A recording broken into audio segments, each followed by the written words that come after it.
What's driving the recent unrest in Kenya? Opposition leaders say they're protesting against the high cost of living. They also accuse the president of stealing the last election. So can this be contained or will it escalate? This is Inside Story.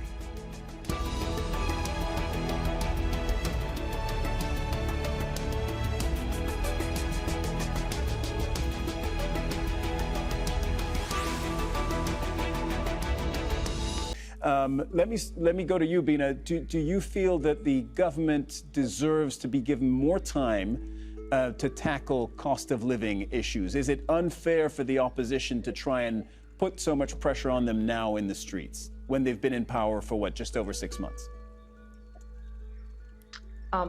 First of all, if at all, actually, this was a very credible election, and we go by the president winning this election.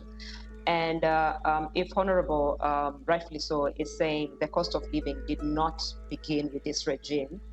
Also, I think the reason we perhaps vote for new leaders, the reason we vote for new leaders is so that they can actually bring about that new change that we envision. It's because they promise, they ride and on their promises and make these promises during election that, you know what, if you elect me, I'm going to do X, Y, Z.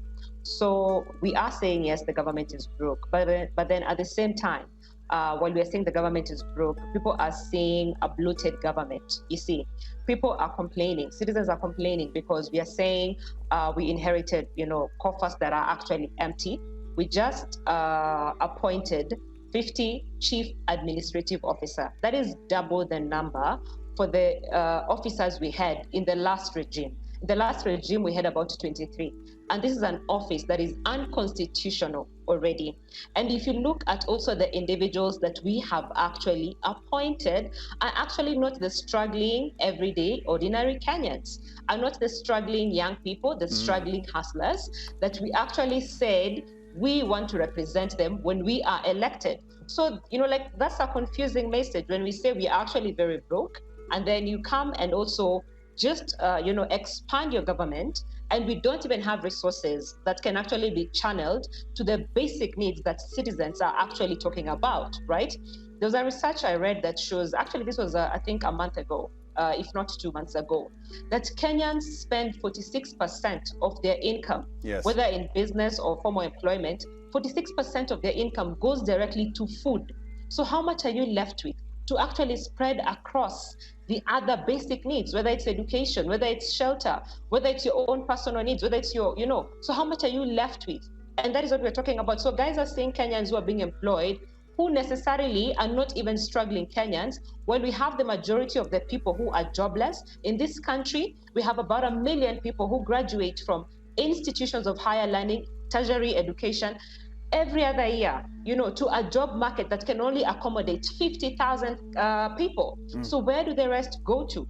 The majority of the citizens are also employed in the informal economy. How are we investing in the informal economy? How are we regulating the informal economy, given that that is the same industry that accommodates majority of the women and the young people in this country who are the most vulnerable when it comes to a struggling economy? So I think at the end of the day is to also for the president to understand that he now is the president for every other person, not just the people who supported him. So even with some of the polarizing remarks that we hear in this country, that this government is for the shareholders, we are all supposed to be shareholders. We are all shareholders. You are serving every other person in this particular country. You're supposed to be a symbol of national unity. And right now is, the most important time to see how do you actually promote diversity at such a time like this, when some people feel excluded. And it's not the first time people are feeling excluded, because if we don't handle these matters correctly right now, they're going to spill over to the next election and to the next election.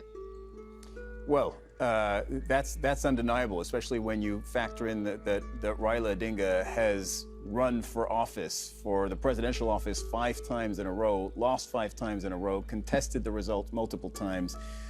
Yes, there is a chance that some of this spills over into the next election. I think that's fair. Herman Manyora, you were raising your eyebrows earlier. What did you want to say? I was listening to my friend, Farah Maalim, a very good friend of mine, and he sounded like a government apologist. First of all, Raila Odinga was not part of the past government. He was perhaps friends with Uhuru Kenyatta, the former president, and they had engaged in a kind of ceasefire, but he wasn't part of government. Be that as it may, it is also true, like the good lady says, when you want to run government, you campaign to run, you know the problems you are going to face. So you cannot get that government and begin engaging in excuses. And again, like she has said, you see, and which Farah Maalim doesn't seem to want to know or to see.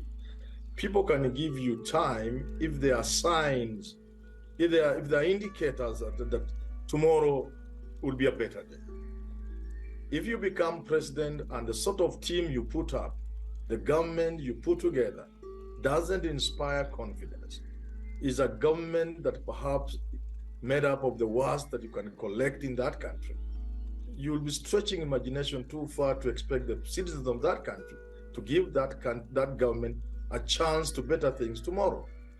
Secondly, the people can also bear with the government, understand that these are hard times, and give the government times to put things together. But if that government is engaged in excesses, in extravagant, in setting aside over $7 million to buy cars for 3 individuals, in excess appointment of unconstitutional officers, in excessive travel, in travel of government officers who have bloated delegations, in running down the country in homecomings and all sort of things where government resources are spent, you'll be expecting too much from the citizens of that country if you ask them to give that particular government time. Yes, government can be given time, and indeed it should be given time. But there must be indicators on the ground that time will be utilized in a way that we can believe will yield fruit. But what is on the ground doesn't inspire any confidence at all. But again, what I said, and this is very, very important, if the citizens of your country are dying and you are in charge, and you are listening to a third party who tells you, do not put certain measures in place or put taxation measures in place when you know they'll break the backs of your people. If you listen to an institution like the IMF telling you no subsidies, and yet you know very well your people are going to die, surely that cannot be acceptable, not in the 21st century, where the president of a country must make it his responsibility to ensure the people of his country at least survive and live just to survive. And therefore, these kind of things cannot wait, because if we wait, we are courting disaster. You can see the numbers in the streets today with Raila Odinga. Those numbers are not there because they necessarily believe in this issue of a stolen election. The numbers are mainly there because of the challenges, economic challenges, of the problem of food, of transport. Herman, I want to jump in because we have just 2 minutes left, and I am sorry to interrupt you respectfully. I want to ask all of you, does there need to be a handshake moment? So for background, what's known as the handshake moment in Kenyan politics is when Odinga stunned Kenyans, Raila Odinga stunned Kenyans after being bitterly opposed to then President Uhuru Kenyatta by turning around, shaking his hand, and they had some form of informal coalition. And I couldn't call it co-governance, but they came to an agreement after being bitterly opposed. Farah Maalim, you first. Does there need to be a handshake moment between President Ruto and Raila Odinga? And we only have a few moments left. I'll ask you to keep it short. Yeah, to begin with, the CAS, the Chief Administrative Secretaries that he has now appointed, was not something that started now. There's a precedent. They were initially appointed by Uhuru Kenyatta when he was head of state, and not now, but 10 years back. Okay, number one, president. In law, there's something called precedent. When this thing has been there before, and this man is just followed, but then the numbers, yes, you could debate the numbers. The second thing is that every time there is an election... I need an answer, sir. Does there need to be a handshake moment? No, there is no need to be a handshake between who and who.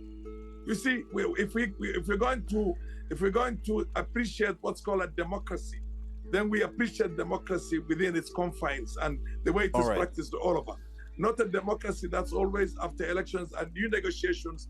The elite, the power elite, and I mean now the president and the opposition guy now come again into another agreement that only serves their interests. We have seen this many times before. All right. We don't have enough time, but I could have talked about it for days on end.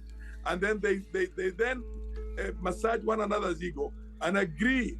Nothing gets tamed. Corruption does not get tamed. The cost of living does not get tamed. Employment for Kenyans does not get tamed.